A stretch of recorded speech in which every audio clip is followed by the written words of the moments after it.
అందరికి నమస్కారం అండి. ఫస్ట్ చాలా చాలా చాలా మాట్లాడాలండి, కానీ ముందుగా ఈ కథ ఎందుకు చేశాను అనేది మీకు చెప్పాలి. ఇక్కడ ఇద్దరు గ్రేట్ వ్యక్తులండి.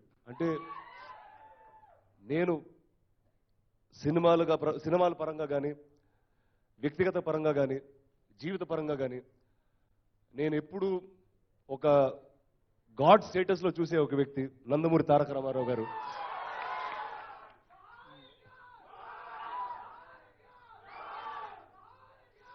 అలాగే ఎన్టీఆర్ గారు కూడా ఆయన ఇన్స్పిరేషన్ అంటూ ఉండేవారు. అండ్ తేజ గారు ఆయన ఫ్యాన్ అన్ను, ఆయన అడ్మైరర్.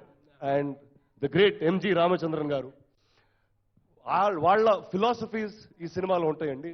జోగేంద్ర అనే క్యారెక్టర్లు ఉంటాయండి. So that's the first reason why ఈ సినిమా చేయడం.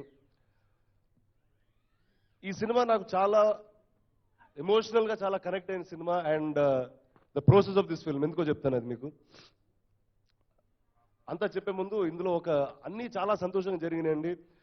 ఈ సినిమా చాలా బాగా వచ్చింది. బాగుంటుందో లేదో మీరు చెప్పాలి, కానీ నేను చాలా గర్వంగా ఉన్నా ఈ సినిమా గురించి. అండ్ ఒకే ఒక లోటు అండి, ఈ సినిమా మా తాత చూడలేకపోతారు, చూడలేదని. అండ్ అంటే ఈరోజు ఇక్కడ నుంచున్నారంటే అది ఆయన వల్లే. ఈరోజు సినిమా అనేది మాకు అర్థమవుతుందంటే ఆయన వల్లే. అండ్ ఆయన ఉన్నంత కాలం ఆయనతో ఎప్పుడు సినిమా చేయలేదనే ఒక బాధ ఉండేది.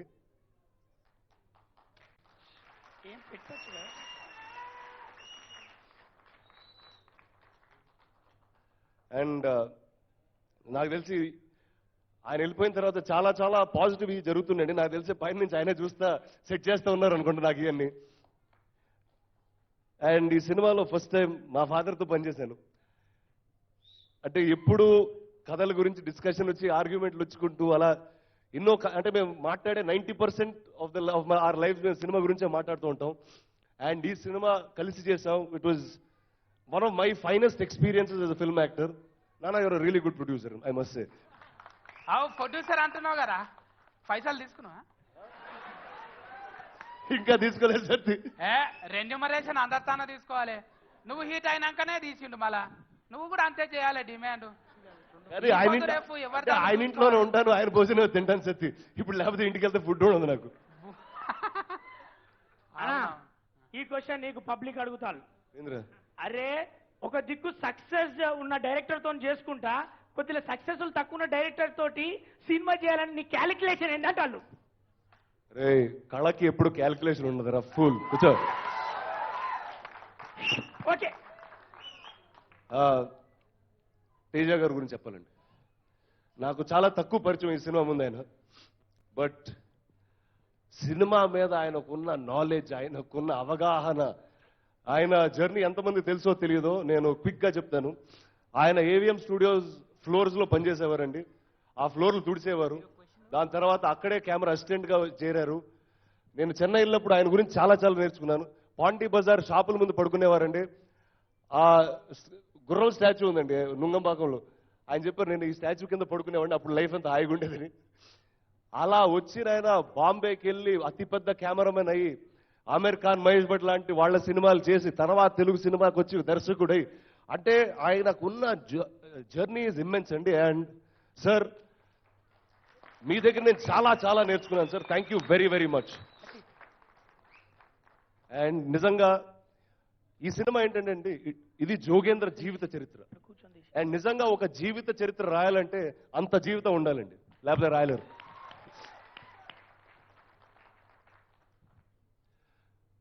ఈ సినిమాలో అందరి గురించి మాట్లాడాను పేరు పేరున. ఈరోజు ఈ ఫంక్షన్ ఎలా చేస్తావు, ఎందుకు ఇలాంటి సెటప్ చాలా మంది అడిగారు.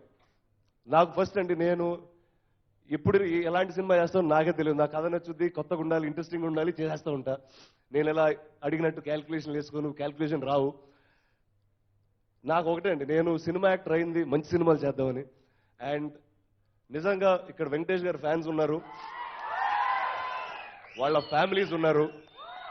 నిజంగా మీరు నాకు అండగా ఉన్నారనే ధైర్యంతోనే నేను ఇక్కడ బాంబే, అమెరికా వెళ్ళిపోతానే ఉన్నాను.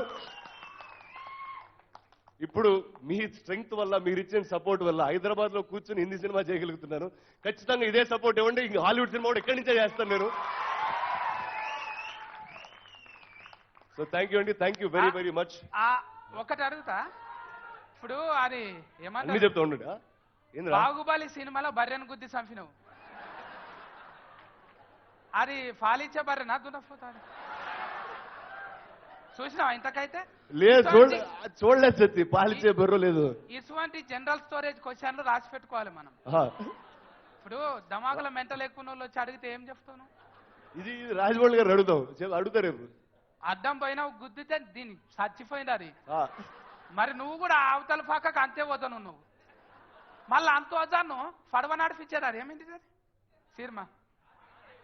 గాజీ.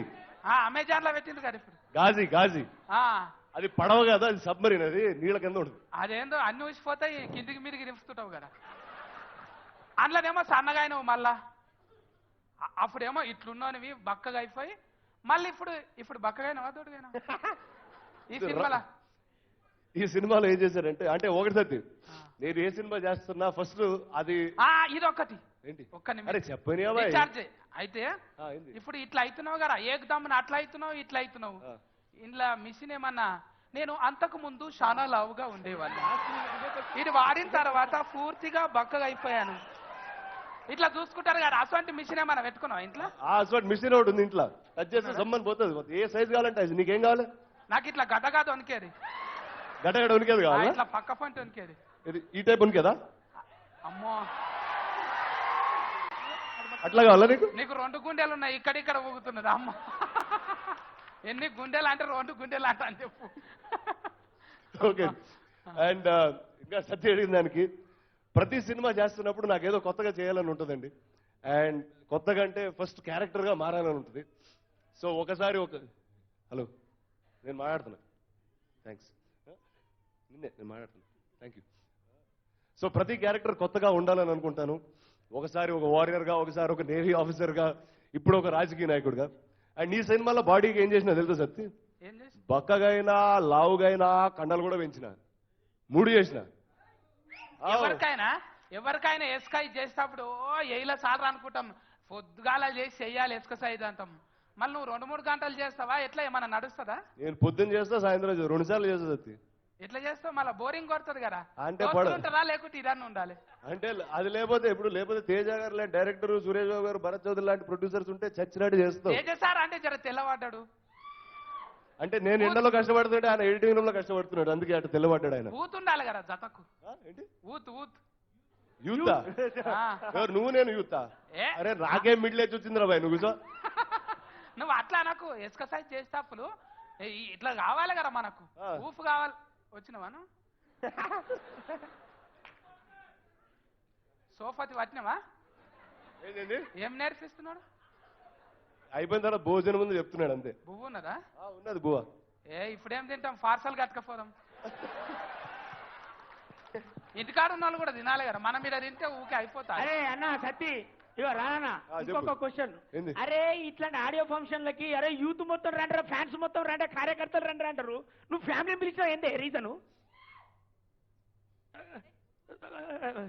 ఆగదే మా లీడర్ సాబ్ మాట్లాడిని.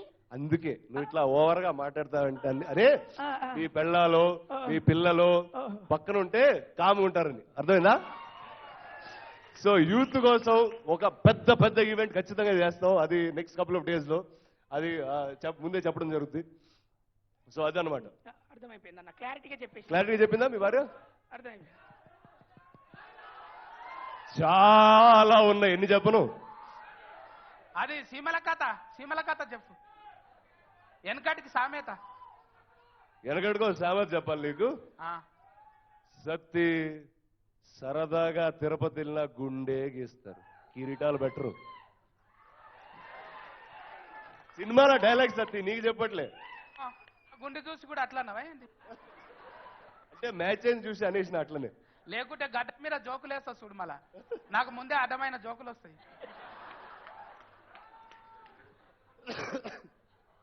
సో ఇప్పుడు ఇంకొంతమంది నేను పిలవాలనుకున్నాను స్టేజ్ మీద. ఫస్ట్ సత్తి, రచ్చరవి, మహేష్, దా పిలిచిండా రమణారెడ్డి, నువ్వు జరుగురా నాయన ఐరస్ వస్తుంది. అయ్యో నువ్వు రా నవీన్ ఉన్నాడా? వెళ్ళిపోయాడా? నవదీప్ ప్లీజ్. నిజంగా ఈ ఈవెంట్ ఈ రోజు ఇలా జరిగిందంటే వీళ్ళందరూ సపోర్ట్ అండి నాకు ఉండింది. అండ్ అలానే సినిమాలో కూడా వీళ్ళ సపోర్ట్ నాతో ఉండింది at all times. Thank you guys, thank you very very much. వచ్చినాం. కాబోయే ఇది ఉంటది మనకు కూడా, ఇది తీసేపించుకుంటా దీపేష్, జల్దీ నా ఆపరేషన్ అని చేద్దామా లేకుంటే నీ ఎంత నీకు ఇక్కడ ఒక ప్యాక్, ఇక్కడ ఒక ప్యాక్, ఇక్కడ ఒకటి 6 సెట్ చేస్తా. 8 కావాలా నీకు? ఇట్లనా? 8 వస్తాయి. ఇక్కడ బిస్కెట్ లెక్క వస్తాయి. సరే మంచిగానే ఉంటది అది, మంచిగానే ఇంకా ఉంటుంది. మంచిగా ఉంటది. కథ రాయండి ఒకటి, కథ రాయండి. రాపిస్తా కదా. ఆ. ఓకే, సో నెక్స్ట్ సత్య గారి సినిమా నేను ప్రొడ్యూస్ చేస్తున్నా. అది సత్యంగానా? నేను పోతా మళ్ళా. పబ్లిక్ అడుగుతాను ఒక క్వశ్చన్ ఏంటంటే అన్న వీళ్ళని ఎందుకు ఇంత పెట్టుకున్నావే? ఒక కారట్ మీద 2 ఓట్లు వేసేటోళ్ళు వీళ్ళు. అంటే ఇప్పుడు పాలిటిక్స్ అలాంటి వాళ్ళు కావాలి సత్యం మనకి పక్కన ఉండాలా? సపోర్ట్ లే. ఆధారం కారట్ ఉన్నారుగా, ఏనిక రాదు ఇప్పుడు. రాని రాదా ఇప్పుడు? నెంబర్ అమ్మో ఏళ్ళు అన్ని ఉండాలి. మరి ఏళ్ళు ఏమైనా మధ్యలో అబ్బా నువ్వు నుంగేందుకు కట్టినావు అంటే ఎట్లా చెప్తావు? ఏళ్ళెందుకు పెట్టినావు అంటే నేను కూడా గదే చెప్తా.